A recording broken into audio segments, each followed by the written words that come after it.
Let's just take a moment and try exercise. Pretend I'm Sydney. I miss you. I know I probably shouldn't, but I think about you all the time. I bet you do. I'm thinking it over. I used to believe that people determined their own lives. Yet there's one force more powerful than free will. Our desires. Jean, we're just here to listen. At the end of the night, we go home to our lives and they lead theirs. You're not getting emotionally involved again, are you?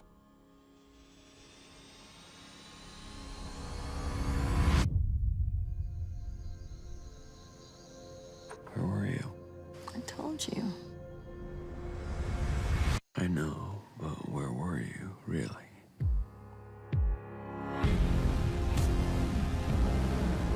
You blurred so many boundaries. I guess I feel like I've been living my life as two people. I don't know which one is real.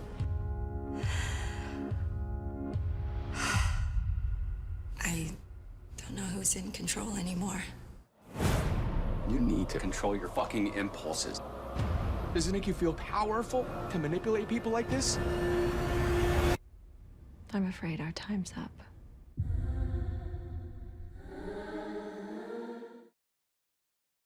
Congratulations on this show. It's amazing. It's beautiful to look at, super tense, and it's I feel sort of pervy saying this with all these. It's very sexy. So I hope that's okay for me to say. Yeah. Definitely. Where did the show come from? How did it start for you? You know, I've always been very interested in creating sort of strong, flawed female characters, and you know, I think we often see those roles played by men all the time, and I think, you know, just being honest about women, how multifaceted, how three-dimensional, you know, the fact that they struggle with things, they're not perfect, they're not always sweet and nurturing. I think for me it was really the ability to showcase women like that, and I'm really proud of how many female characters there are in the show, how many women worked on the show. You know, I wanted to create something sexy, and particularly sexy for women that, like, you know, and men, which I hope, you know, they all think it's sexy, but I think just, you know, really sort of telling that kind of story and being honest about it, I think was something really important to me. Can I ask about the look of the show? Because what I really liked about it was that everything is very polished and clean, but all of the desires lurking underneath are not polished and clean. And I referenced this scene backstage where Naomi Watts' character kind of breaks the, as you said, the fourth wall at this birthday party and starts sort of calling everybody phonies to a certain degree, and that felt like to me a microcosm a lot of what the show is really about. Yeah. That we all kind of put these walls up to try to cover who we really are or what we really feel. Exactly. I think we all, you know, we all wear sort of public faces of who we're supposed to be, and I've been referring now to the show as like an anti-white picket fence show, because I feel like, in a way, it's taking those ideas of a woman who has a very enviable life, you know, on paper, and truly she probably thinks she does, and yet, as you said, there's sort of this undercurrent of something underneath, and that's why even in the aesthetic, I thought it was really important that it was polished, it was so pristine, because it's almost like it looks like it should be perfect, you know? And then that every location, even not just in the house, but where she works, all the locations have this very pristine, clean quality. Like someone literally just cleaned the hell out of it before they walked on set. They probably and she's there to dirty it up, to make it messy. Yeah. Naomi, talk to me about what attracted you to this character and this journey that she goes on.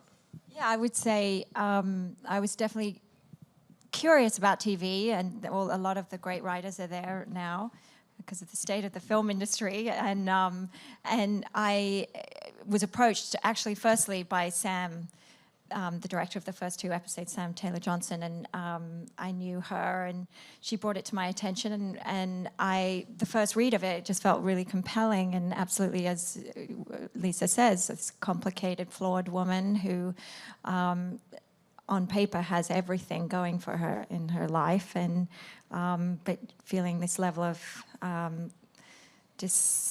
you know, she's just not satisfied. She's suffocating in a way, and needs to self-destruct. And I love that there was this aspect of a cautionary tale, that she can have all these dark thoughts, as we all do, and have all these desires as some of us do, and yet she's acting on them in a different way than most of us. And it's what we do with those thoughts and actions, and she's kind of doing it all for us, so we can watch it at home in the safety of our own lives, and get turned on in the process, hopefully. Look, I didn't say it was turned on. I said it was sexy. I'm not going to go that far. At least Watch not publicly episode say 7. that. Yeah. Well, after that. But what I also loved about her is that while she is flawed and maybe acting on these desires, she's also a very good person in other ways. She's a very good mother. She actually is a pretty good wife. I mean, up until a certain point. But even then, marriages go through ups and downs, and people deal with these types of things. While flawed, she's not sort of destroying everything around her all the time. I think she's trying. To destroy or trying to be a good person? Trying to be a good person. Yeah. But yes, unconsciously or subconsciously, she is self-destructive, definitely. And I think that's because she's at a point in her life where she feels like, panic in a way, like, is this it? And she's got a pretty much perfect marriage and a great family, a great kid, and career's doing well, lives in the nice house in the suburbs, but there's something underneath her that's still bubbling, and she doesn't want it to sort of just disappear. She just is curious, and she's also, for her patients as well. Her patients are kind of she's hearing the same old story, and she doesn't want to do it, keep doing it in the way that you're supposed to do it, and so she's trying to think outside the box and help them, and then one thing turns into another, and next thing you know, she's on a bit of a downward spiral. Can we throw a quick shout out to the kid who plays your child on that show? That is the most adorable kid I have seen in a TV show in a long time. That's it. Yeah. Sophie, let's talk about your character. Talk about your character in the show. You kind of go on this journey with Naomi Watts' character. I haven't gotten to episode 7, which I'm being told over and over again that I have to watch. Talk to me about your character. Yeah, so I play Sydney, and my ex-boyfriend Sam is seeing Naomi's character for therapy because I've kind of messed with his head. Played by Love's Carl Glusman. Carl Glusman, yeah. Did anyone watch Love before working with him? I definitely want to watch it. You did? I did, but I didn't connect that they were Look him in the eyes after? Or well, luckily I didn't connect. It was a few months afterwards, oh, right, very glad I didn't connect. So he's seeing Naomi's character for therapy. Naomi hears about me and ends up tracking me down under the alias of Diane. And then we end up in this very intense cat and mouse kind of power struggle. And it gets a little bit heated. A power struggle? Is it a power struggle? I think it is, because they're always trying to outdo each other. Sydney will dare Diane to come to a club, and she does come, and then it's next level. So it's always it's like a game of chicken. Who's going to... her down to a degree as well when she doesn't sort of follow through on certain... Yeah, she wants to call her out and really test her. And I think that was an interesting thing about Sydney, to not make her, to still make her likable, even though she has that testing nature about her. But she's like, if you want to play the game, you really have to bring it, because she doesn't take any prisoners, Sydney. I also think they recognize each other in the sense that they're both sort of lying, and I think that's almost like a turn-on instead of being a turn-off, since what Jean is doing is based a little bit on, obviously, lying, fake name, and identity, and so I think it's like almost making a contract, like our rules, like the same rules don't apply to us.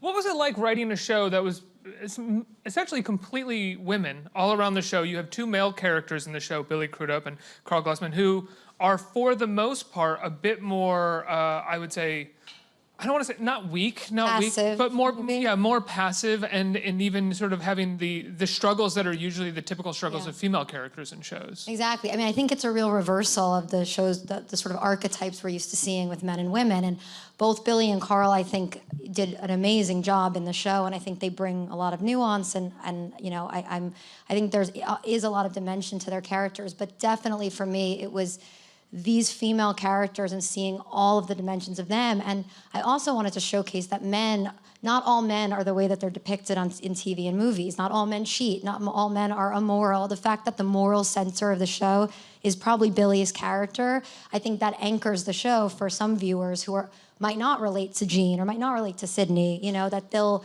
actually find, oh, okay, I understand Michael, and that's my way into the show. So, I think he serves as sort of like the moral center. Melanie, you kind of play his temptation for his moral center, right? A temptation? I don't know what you're talking about. Yeah, Alexis, she's an aspiring writer and she finds herself working for Michael Holloway as a paralegal. But they become friends. I think they really enjoy each other's company and she really wants to do a good job. She almost plays the idea of the ideal in her own head, what a paralegal should be and should dress and how she should behave. Because there's another side of her that when she is writing and when she's getting up and doing her storytelling, she... I love that moth-like storytelling moment in the show. Yeah, she's more pared down and kind of a bit more hipster. But yeah, it was really interesting. Which is kind of an attraction for Billy Crudup's character as well. It's this other idea of like sort of taking yourself out of this very clean world that you've built for yourself. Yeah, definitely. And Lucy, talk about your character. I play Alison, and we first meet her when she goes into Jean's office for the first time, and we find out she's been struggling with an addiction to amphetamines. But she kind of goes in, and the way that she handles it is a kind of extension of her addiction in the sense that she just wants to get kind of the quick fix to it. She doesn't expect it to turn into this whole kind of extended relationship with Jean, and kind of doesn't expect it to be handled the way that it is. It turns into another situation where Jean kind of breaks boundaries that someone should not. Yeah, not too much. I mean, I think in that relationship, in a it's kind like, of nurturing. It's Is it much like a more healthy nurturing. boundary breaking? There are ways to break boundaries that are good, and there are ways that are bad. And Jean has that ability, and so in this case, she wants to help. Was that an intentional juxtaposition on your part? Like, this is how to break boundaries in a bad way, and this is how maybe a positive, helpful way. It's kind of Jean's rules, so it's whatever suits her. But I think with Allison, there's almost also like a maternal connection, a want to care for her. And I think, she's struggling with her mom. Jean is struggling with some issues with her daughter. And so actually they find sort of a relatability between them. Naomi, I have to ask, you're on another show right now as well. You are on Twin Peaks, which is just, it's David Lynch back. It's, for any nerd, it's like the greatest thing in the world. I shut the lights out on Sunday night and get my mind blown. It's wonderful. What's it like to sort of be watching the show right now? Because I know when you guys were getting scripts and everything, you got your sides and that's really all you saw, right? That's correct. And not to contradict you, but I've been in Europe and so I haven't watched any of it yet. I'm waiting. You're missing out. I know, I can't wait, and I'm going to do it in a nice few sessions. But yeah, you get given the script and the pages of the scenes you're in, and some of the lines are even crossed out, so you don't know what's been said. Like if you walk into a scene and it's been going on before you got there, you don't know what happened. They're just blacked out. So it was all very mysterious. But I loved it. You just trust someone like David Lynch and give yourself over to it because he just has one great idea after another, and he's always absolutely hell-bent on truth, even if it's surreal and a heightened reality. It's always based in truth. One of the things that I love about this season, and we're not going to talk about Twin Peaks too long at all. I realize you're not here for that. I apologize. But it is David Lynch back. And is that it's not him back doing the Twin Peaks of 1990. It's him doing, like, someone gave him money to do later period David Lynch on television, and it's bananas and incredible that someone did that. But your character is one of the few narrative threads of the show. Could you tell that while you were shooting it? No, I had no idea. I really didn't. I mean, I knew I was in scenes with Kyle MacLachlan, but other than that, I had no understanding. I didn't even know who else was in it. So, yeah. Let's get some questions from the audience here. Questions about Gypsy, because I wasted any sort of Twin Peaks questions that you might have had. Hey, guys. So I know that the show looks really intense and the characters are supposed to be flawed. I was wondering if there was any preparation or any of yourself that you brought into the characters that you guys were playing. Well, I don't have any flaws. I'm just perfect. So it was hard for me to imagine. So I read a lot, and they made a lot of mistakes. I think all of them.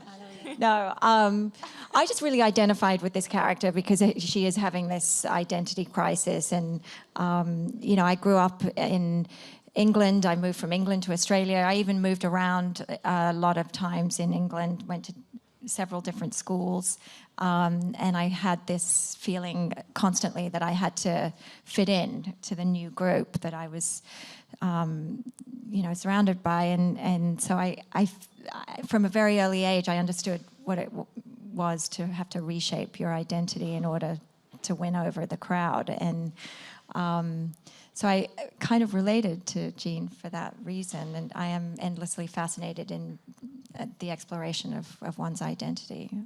You've played, I think, a number of, for lack of a better term, flawed women in your career. I'll actually just say three-dimensional women in your career. I think back to when you were first got a lot of notice. It was Mulholland Drive and then 21 Grams, these amazing performances. Is it difficult to find roles like this for women? Really for any actor or actress, I would imagine. Yeah, there's definitely less stories being told that are driven by women, female stories, which is a shame. And it seems that TV is a great place for that. And it does feel like it's opening up a lot more now in this last few years. Things are getting better. And certainly I think as I get older, I feel like it gets more interesting. I mean, I've lived a certain amount of years, and the roles reflect that. I'm not just playing the girlfriend or the daughter or the wife, or it gets a lot more juicy when you go through, years of living intense experiences. I can't remember a time where it didn't seem like you were on the verge of a nervous breakdown in a movie, or not taking roles where it was just you kind of like, is he safe? Okay, thank you, and like hanging up the phone. You've always had really meaty roles that you've gone after or been a part of. Well, they're fun to do. They're fun to. I wish I could do more comedy, but I just think there's more fun in playing these kind of roles. Comedies, they're harder to find good ones, I think. Oh, I wasn't doing a comedy. I was doing like a Clint Eastwood tragedy or something, where like the wife is on the phone finding out that he's safe. Yeah. Next question. Hello. I wanted to know some of the differences between filming a TV show and filming a movie. How about Eddie, you guys? I feel like I'm talking too much. Okay. Yeah, for me, it was really interesting having the episodes given to us 2 episodes at a time, rather than like knowing your entire arc. It was really exciting, us all getting around the table, having these reads, genuinely being like, oh my God, are you serious? That happens. It was really exciting and kind of really nerve-wracking as well. And I think it keeps you on your toes, and it makes you as an actor feel like you have to keep all of your options open. Like you don't close any doors off. And you definitely, you have ultimate trust in Lisa. And just really make sure all of those relationships are really strongly developed. And like all of my scenes are with Naomi. So just kind of trusting in our chemistry and it being a very organic thing and just kind of seeing how it grows. And then obviously time, it's a lot quicker. Next question. Hi. So since you're all great performers who have a lot of films in your background, how did it feel for you guys to put all those different characters into this series? Like, how did your background help your performance in this show? I'll let you go. Me? My background. This is a really interesting question. I would say all the roles I've played are different, and I don't know, the character of Alexis. I read. Just reading, I was explaining earlier how I read the sides, only the sides were sent to me, and I was just so intrigued by who she was and the writing, and I was like, who is this writer? This is wonderful, please send me the script. But yeah, I think with any character I play, you always bring a bit of yourself, and I just felt like I understood her. I think there's a bit of us in all of our characters. It's such a surprising development in the show when you start peeling back the layers of her character a little bit, or just sort of diving into her personal life a bit more, because you're sort of not expecting this peripheral character to suddenly come to the forefront in an episode. I really enjoyed that. Thank you. Lucy, what about you? I kind of do the opposite. I feel like I try and go the opposite direction to any of the characters I've played before. I guess that's actually what you said. But so if I feel any familiarity with Alison, I'll probably tend to go in the opposite direction. Or if I feel like Lucy would react in one way, then I'll go the other way for my characters, just to make it All characters, or just this specific one because you felt different from her? I guess more so with Alison, especially because, like Sophie was saying, we didn't really know exactly where our characters were going to go, so I thought it would be much more interesting if she was much further from myself. And Naomi, what about you? All of the performances of your past, how do they affect a performance like this? How do they go into it?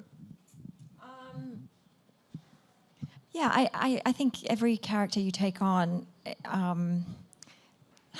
it's going to sound pretty cheesy, but I feel like it's on the page, and then it becomes clear to you why you're doing it as you're doing it, or even later. And I consider these characters to be little life lessons in a way. Got it. That's good. It'll be little life lessons for the audience as well. It's on Netflix this Friday, right? Yeah. That's tomorrow, right? Isn't that tomorrow? Yeah, tomorrow, June 30th on Netflix. Gypsy, congratulations on the show, guys. It's fantastic. I can't wait for episode 7.